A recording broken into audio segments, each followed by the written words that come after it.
Oh man, how y'all feeling? How y'all feeling? How y'all feeling? Listen, man, I'm excited to talk to y'all this morning, right? Because I get it. I get it. Like us as Christians, like us as men of God, us as women of God, like we think that we don't supposed to go through nothing, right?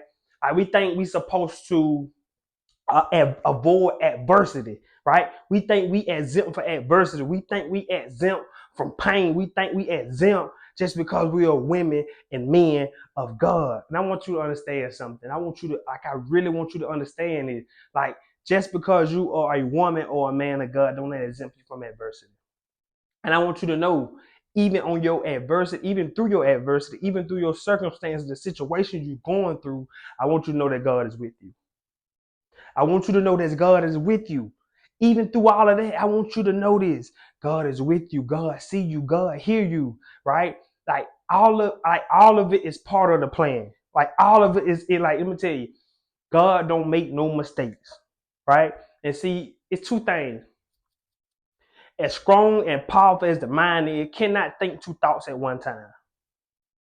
It cannot think two thoughts at one time. So as human, we have a choice to either look at the positive side of the situation or the negative side. But you're only gonna get the one you focus on, right? You can choose to look at the positive in every situation or the negative, but you only gonna get the one that you focus on. But it's up to you, right? You get to make that choice, and that's the beautiful thing about us human. That's why, like, God made us like so unique because we get a choice, right? Animals don't have no choice; they just got to be what they got to be.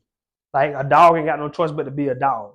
A cat ain't got no choice but to be a cat. A giraffe can't just wake up and say, I want to be a dog today. A dog can't wake up and say, I want to be a cat. They got to be whatever they were designed to be. But us as human, God loved us so much and God loved you so much that he decided to say, listen, I'm going to give you the ability to make choices, the ability to be whatever you want to be, right? The ability to create, the ability to like have dominion.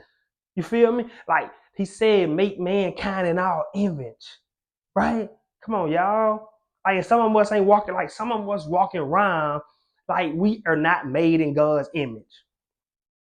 Some of us walk around like we ain't made in his image.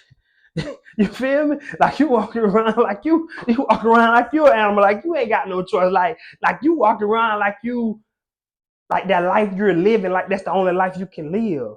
And God designed us to live in abundance, not in lack, not in scarcity, not in fear, right? And there's some things and certain things you can't do when you're walking around in fear and doubt and anxiety. Like you got this anxiety about your future. Like it's certain moves you can't make because you're walking around in fear. And God did not give you that. That's devil mentality. That's satanic mentality, right? When you walk around in fear, when you're scared to chase your dream, when you're scared to go after the mission, when you're scared to live in your purpose, to what God clearly designed for you. Because all of us has a purpose. It's just up for us to go fill it. It's up to us to fulfill it. We all got a purpose, y'all. We all got a purpose. And so what I want to talk to y'all about this morning, right? I really want y'all to get it. I was reading about starting in Genesis 37, like when we talk about Joseph, man, listen, I was so geeked up about Joseph. I was like, bruh, Joseph went through all of that, but he never disobeyed what God told him to do. He never disobeyed his mission. He never disobeyed his gift.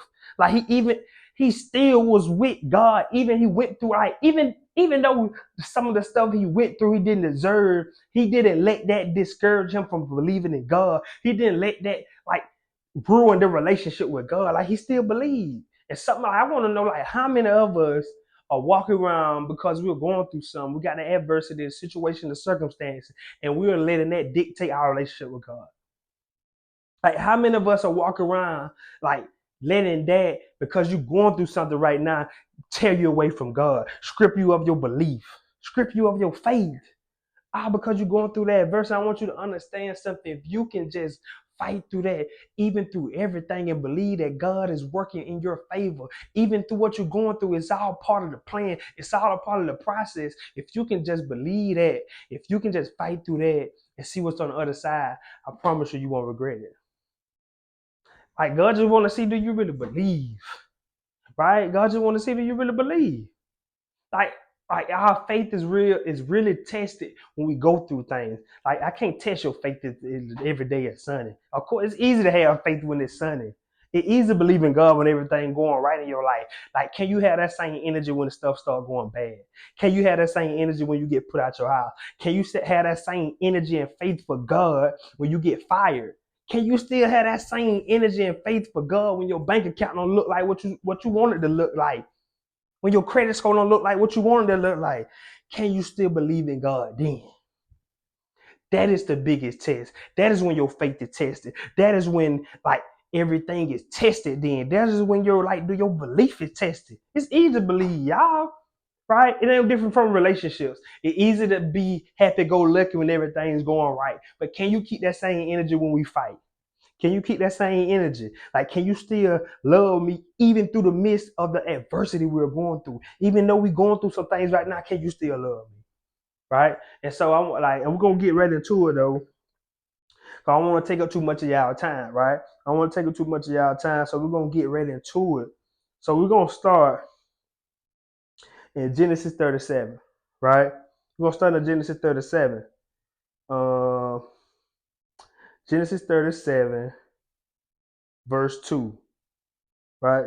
This is the account of Jacob's family line. Joseph, a young man of 17, was tending the flock with his brother, the son of Beliha, and the sons of Zilpah, his father's wives, and he brought their father a bad report about them. Now Israel loved Joseph more than any of his other sons because he had been born to him in his old age, and he made an ornate robe for him. When his brothers saw that their father loved him more than any of them, they hated him and could not speak a kind word to him.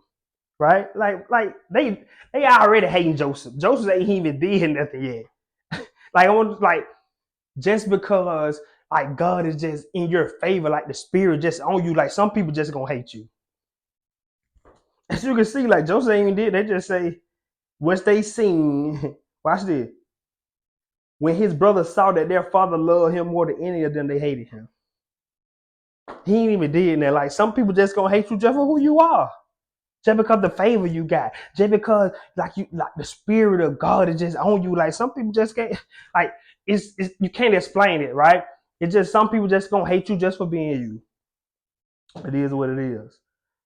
Joseph had a dream, and when he told it to his brothers, they hated him all the more. Come on, man. He said to them, listen to this dream I had. We were binding sheaves of grain out in the field when suddenly my sheaf rose and stood upright, while your sheaves gathered around mine and bowed down to it. His brothers said to him, do you intend to reign over us? Will you actually rule us? And they hated him all the more because of his dream and what he had said. They hated Joseph just because of his dream, just because he don't think how they think, just because he got a vision for what he wanted in his life. Like some people just gonna hate you because like when you're surrounded by small-minded people and you tell them your dreams, like it feel like you're bragging. It feel like you bragging. It feel like you're trying to stun on me, like you think you're better than me. It ain't that I'm thinking I'm better than you. You just got to get around me with that low thinking.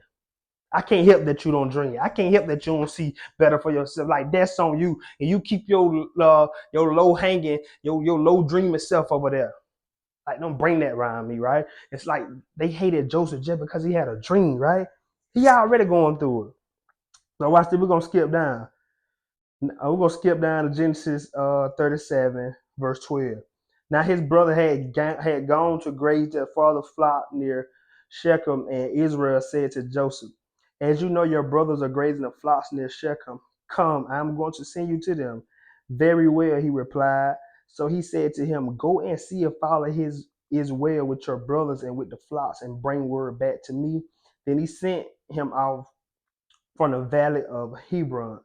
When Joseph arrived at Shechem, a man found him wandering around in the field and asked him, what are you looking for? He replied, I'm looking for my brothers. Can you tell me where they are? Grazing the flocks. So his brother's out there grazing the flocks. He's looking for them. So we're going to skip down some more. So Joseph went after his brothers and found them near Dothan, but they saw him in the distance. Before he reached them, they plotted to kill him. Come on, man. They plotting to kill him. So his brothers are planning to kill him. Here comes the dreamer. They mad because Joseph is a dreamer, right? How many people really hate you because of your vision? Cause you a dreamer, cause you think big, cause you think on a higher level, cause you think on a bigger scale and they don't. That's why you gotta get like this is why it's so important for you to surround yourself with like-minded people. Get around the people that think how you think. Get around the people that dream how you dream. Because if you got a big dream, you tell it to small-minded people, they gonna hate you. And we see it with Joseph and his brothers. They said to each other, "Come now, let's kill him and throw him into one of the cisterns and say that a fierce animal devoured him. Then we'll see what comes of his dream." So we're gonna skip on down. As they sat down to eat their meal, they looked up and saw a caravan of the Ishmaelites coming from Gilead. Their camels were loaded with spices, balm, and myrrh, and they were on their way to take them down to Egypt. Judah said to his brother, "What will we gain if we kill our brother and cover his blood? Come, let's sell him to the Ishmaelites and not lay our hands on him. After all, he is our brother, our flesh and blood." His brother agreed. So they end up selling him to slavery. So when the Mennonite merchants came by, his brother pulled Joseph up out of the cistern and sold him for 20 shekels. Right? They end up selling their brother. So now Joseph again sold to slavery, but he didn't like Joseph ain't even did nothing, right? And so we're gonna skip on to we're gonna skip straight to Genesis 39 and watch this. And this is just when Joseph had he was with Potiphar, I think that's how you say your name, Potiphar, when he was looking after their household, right? So the Lord was with Joseph so that he prospered and lived in the house of Egypt, the Egyptian master. When the master saw that the Lord was with him, that the Lord gave him success in everything he did, Joseph found favor in his eyes and became his attendant. So now he was the attendant of Potiphar. Potiphar put him in charge of his household, and he entrusted to his care everything he owned from the time he put in charge of the household. So now Joseph is looking at the Potiphar household. Watch this.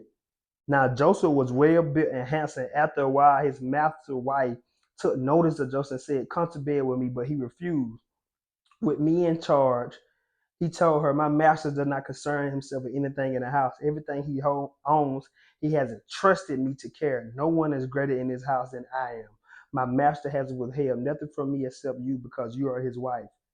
How then can I do such a wicked thing and sin against God?" And though she spoke to Joseph day after day, he refused to go to bed with her. So even though his wife, like the master wife, trying to sleep with Joseph, Joseph like, "No, I'm good." Like, you know what I'm saying? Like, I can't sin against God like that. Like, I can't do that. Like, that's just something I can't do. Even though you on that, I ain't on that. Right? This man will put me in charge of the household. Like, I'm not finna do that. Like, you this man wife. Well, watch this. When she saw that he had left his cloak in her hand and had run out of the house, she called her household servant. "Look," she said to him, "this Hebrew has been brought to us to make sport of us. He came in here to sleep with me, but I screamed. When he heard me scream for help, he left his cloak beside me and ran out of the house." She kept his cloak beside her until his master came. Then she told him this story. "That Hebrew slave you brought us came to me, make sport of me, but as soon as I screamed for help, he left his cloak beside and ran out." So now Joseph is going through something that he ain't even did, right? She blaming him for something he ain't even do. Like, Joseph is a man of God, though. Joseph is a man of God. He ain't even did nothing. So this is why I'm telling you, even though, watch it, y'all. Even though you follow God, even though God has seen favor, even though God has favor over your life, that don't stop you from adversity. That don't stop you from adversity. Watch this. When the master heard this story, his wife told him, saying, "This is how your slave treated me. He burned me with anger." Joseph's master took him and put him in prison. Now Joseph in prison for something he didn't even do. Joseph in prison for something he didn't even do. Right? So I want you to understand that even though just because you believe in God, you pray, you got the faith, like God don't find favor in your life, that don't stop you from the adversity or the circumstance or some situation. You still gonna go through something. We're still gonna go through something. But that don't mean you stop believing in God. That don't mean you stop believing in God. Watch this. But while Joseph was there in prison, the Lord was with him. He showed him kindness and granted him favor in the eyes of the prison warden. Listen, I just told y'all, like, listen, even though you're going through something, God is still with you. Even when you get put out your house, God is still with you. Even when you get fired, God is still with you. Even when your money don't look like you want it, like it's supposed to look like, God is still with you. Even when you and your kids that get along, God is still with you. He told him God is still with them. Even in the midst of all that. You just got to continue to trust God through it all. You still got to believe in God, y'all. Like, don't let the pain, don't let the adversity steer you away from the belief. Don't let the pain and adversity steer you away from the relationship that you need to build with God. But while Joseph was there in prison, the Lord was with him. He showed him kindness and granted him favor in the eyes of the prison warden. So the warden put Joseph in charge of all those held in the prison. And he was responsible for all that was done there. But God's still with you, bro. So I want to know, like, how many of us would have lost faith just because we done got blamed for something we ain't even do? Joseph serving time for something he ain't even do. He ain't even touch the lady. The lady just wanted him, and now he ended up leaving his clothes, ended up getting in a situation. Now he get blamed for something he ain't even do. How many of us would have lost faith in God? How many of us would have gave up? They like most of us would have been like, man, hey, listen, if God real, like, hey God, I've been following you like I'm a man of God, like I've been walking with you, like, why I gotta go through this? Listen, it's all part of the plan, it's all part of the process. Like, I want you to know, even though what you're going through, God is still with you. Right there. Watch this. The warden paid no attention to anything under Joseph care because the Lord was with Joseph and gave him success in whatever he did. God's still with you. Watch this, y'all. Watch this. So we're going to skip to Genesis 40. We're going to skip to Genesis 40, but we ain't got time to read it. But I want you to go to Genesis 40, right? And just see how the people that was locked up with Joseph, like they promised Joseph, hey, listen, if you tell me my dream, I promise when I get out of here, I'm gonna think about you. I'm gonna let Buddy know, and he gonna come get you out. Listen, when they got out, they forgot about Joseph. But even in the midst of all that, Joseph still gave Pharaoh his dream. He still told Pharaoh his dream. He didn't stop doing the gift that God blessed him with just because the two people that he like supposed to have been to told him forgot about him. Listen, you can't let other people dictate like what you're supposed to do, right? Don't let other people, because like that's something they're gonna have to deal with. Listen, God gave you a gift to use. I need you to use it. Don't let nobody dictate that. Right? Don't let nobody dictate that. How many of us would have been like, no, I'm not telling nobody else they dream because the two people I told that were supposed to get me out of here, they forgot about me when I helped them. They ain't come back and help me. I need you to understand something. Like, you just need to do what God tell you to do. Stop trying to like worry about the people. That's something they got to deal with. Because when God come judge you, he gonna judge you. He ain't gonna look at them. And Joseph was able to still to fight and still believe in God, even through him serving prison time and he wasn't even supposed to serve. Even when his brother sold him off to slavery, when he like deserved eating beat it all because he had a dream. I want you to understand something. Just because you walk with God and God has found favor in your life, that do not stop you from adversity. And I want us to get out of that mindset that we don't supposed to go through nothing, because life is gonna challenge you. Like, you will go through stuff, but like even through the midst of all that, God is still with you. I want you to understand God is still with you.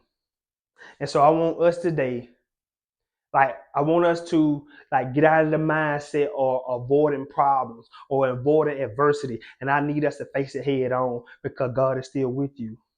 And I want you to know that God see you. Even when Joseph was locked up in prison, God was with him. And God gave him success even in prison. God gonna see through. Like, listen, y'all, I'm smiling because I know, like I done been through that. Like, I'm a living witness. Like, even through everything you're going through, God is with you. You just got to still believe.